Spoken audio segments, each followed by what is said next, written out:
Assalamu alaikum dear students of class 10th and 12th. Dear students, today we will read relative class my dear students. मैं आपको आज relative class के बारे में बताऊंगा और इंशाअल्लाह रहमान आपको ये बहुत जल्दी समझ आ जाएंगे। मैं आपको अब इसकी इजी ट्रिक बताऊंगा डियर स्टूडेंट्स। और ख़ासकर 10th वालों के लिए 2 मार्क्स है और 12th वालों के लिए 3 मार्क्स है। इंशाअल्लाह रहमान ये बिल्कुल सिंपल है, बस आप कंसंट्रेट कीजिएगा इस वीडियो पे माय डियर स्टूडेंट्स। अच्छा, पहले मैं आपको क्लास के बारे में बताऊंगा। क्लास किसको हम बोलते हैं? एक सेंटेंस अगर कंप्लीट मीनिंग देगा उसको हम क्लास भी बोलते हैं। एक सेंटेंस में क्या होता है, एक सेंटेंस में एक या दो से ज़्यादा क्लासेस भी होते हैं। मैं आपको ये बताऊंगा। Basit is very intelligent. He is very good person. ये जो सेंटेंस है इसमें 2 क्लासेस है, एक यहाँ तक है और दूसरा यहाँ तक है। बासित इज़ वेरी इंटेलिजेंट ये एक क्लास है और सेंटेंस भी है। He is very good person वो अच्छा आदमी है और ये भी एक क्लास है। मतलब इस सेंटेंस में कितनी क्लास है? 2 क्लास है। अब ये क्लास हम ज्वाइन करेंगे। क्या करेंगे? ज्वाइन। जब हम ये क्लासेस ज्वाइन करते हैं तो उनको हम रिलेटिव प्रोनाउन बोलते हैं। मतलब if we want to join 2 classes we use relative pronouns. क्या हम यूज़ करते हैं? Relative pronouns. अच्छा डियर स्टूडेंट्स, अगर हम ये क्लास ज्वाइन 2 क्लास ज्वाइन करेंगे तो हम किन से करते हैं? रिलेटिव प्रोनाउन से। मिसाल हो, विच, होम, हुज, दैट, बट। तो इनसे क्या होता है? इनसे होता है ये ज्वाइन होते हैं इन रिलेटिव प्रोनाउन से। 2 क्लासेस आपस में ज्वाइन होते हैं। तो डियर स्टूडेंट्स, मैं आपको एग्जाम्पल दे दूंगा और एग्जाम्पल में आपको अच्छे से समझ आएगा रिलेटिव क्लास कैसे ज्वाइन होते हैं, जो 10th वालों के लिए भी सिलेबस है और 12th वालों के लिए। पहले मैं आपको बताऊंगा, अगर पर्सन की जिक्र हो, अगर एक सेंटेंस में किसकी जिक्र हो? पर्सन की जिक्र हो। उसमें आता है हो, उसमें आता है हुज, उसमें आता है होम। ये 3 जो है, अगर एक सेंटेंस में क्या होगा? पर्सन की जिक्र होगी तो इस सेंटेंस को हम क्लास को हम ज्वाइन करने के लिए या हो का इस्तेमाल करते हैं, या हुज का इस्तेमाल करते हैं, या होम का इस्तेमाल करते हैं। तो मैं आपको पहले इसकी एग्जांपल बताऊंगा। अच्छा, मैं लिखूंगा dear students example. I saw a boy. I saw a boy. He was lame. मैंने एक लड़का देखा, वो लंगड़ा था। यहाँ तक एक क्लास है और यहाँ से लेके दूसरा क्लास है, 2 क्लासेस है।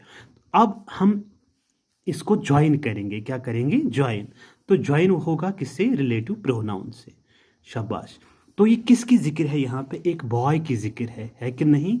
तो आएगा हो या हुज या होम। मगर यहाँ पे देखना हमें सूटेबल कौन होगा। तो हु ही आएगा। I saw a boy who was लेम। मैंने एक लड़के को देखा, वो लंगड़ा था। अच्छा, अब ये पूरा जो सेंटेंस बन गया ये एक ही क्लास बन गया और ज्वाइन किससे हुआ? रिलेटिव प्रोनाउन से। मतलब यहाँ पे अब ही दोबारा प्रोनाउन यूज नहीं होगा, अब रिलेटिव प्रोनाउन होगा। I saw a boy who was lame. Dear students, अच्छा, अब मैं दूसरी एग्जांपल आपको दूंगा।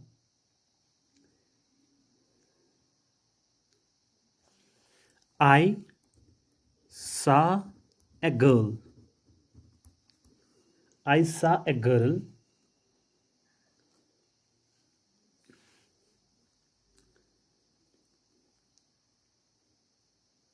I saw a girl, she was reading a book. I saw a girl, she was reading a book. दो क्लासेस है यहाँ पे, आई सा ए गर्ल एक और she was reading a book एक। यहाँ पे गर्ल के एग्जाम्पल आ गई है। गर्ल तो गर्ल क्या है, पर्सन है, तो इसके साथ क्या आएगा, हु। तो आएगा I saw a girl who was reading a book. Dear students, ये आपको समझ में आ गया।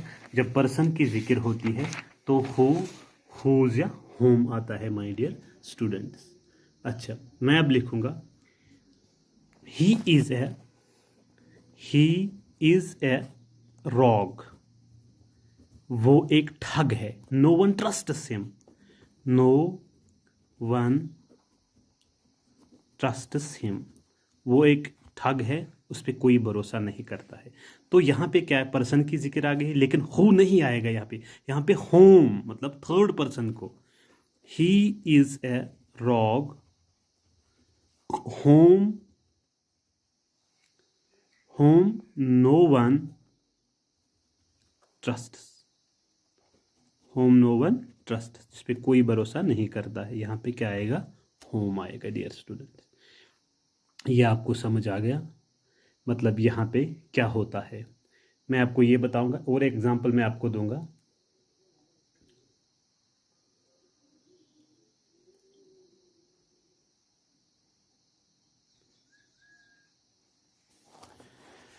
अच्छा, अब बात आ रही है किसकी, हुज की। अब हुज कहाँ पे लग जाएगा, ये आपको मतलब ध्यान में रखना है डियर स्टूडेंट्स। अच्छा,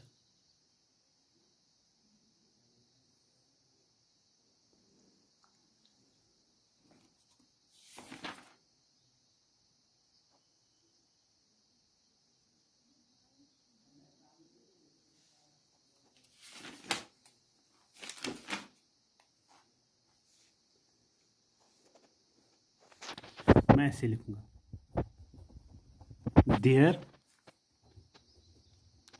स्टैंड्स ए बॉय। वहां एक लड़का खड़ा है। Dash purse has been stolen, dash purse has been stolen. वहां एक लड़का खड़ा है जिसका पर्स चोरी हुआ है।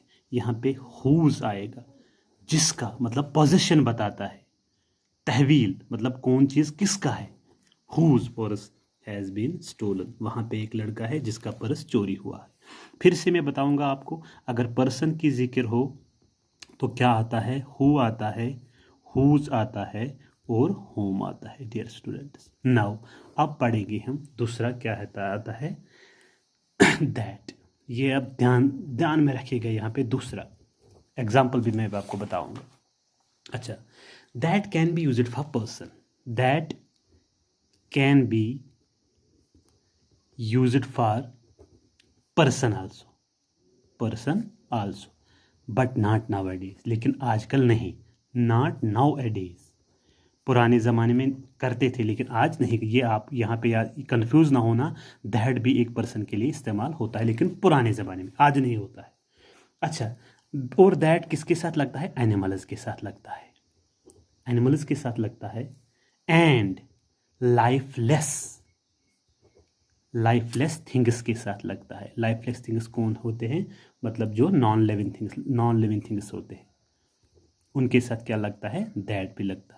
नॉन लिविंग्स के साथ भी दैट लगता है। खासकर हमें यहाँ पे ये ध्यान रखना है डियर स्टूडेंट्स, एनिमल्स के साथ दैट लगता है और लाइफलेस एंटिटीज जो बेजान चीज़ें होती हैं उनके साथ क्या लगता है, दैट लगता है।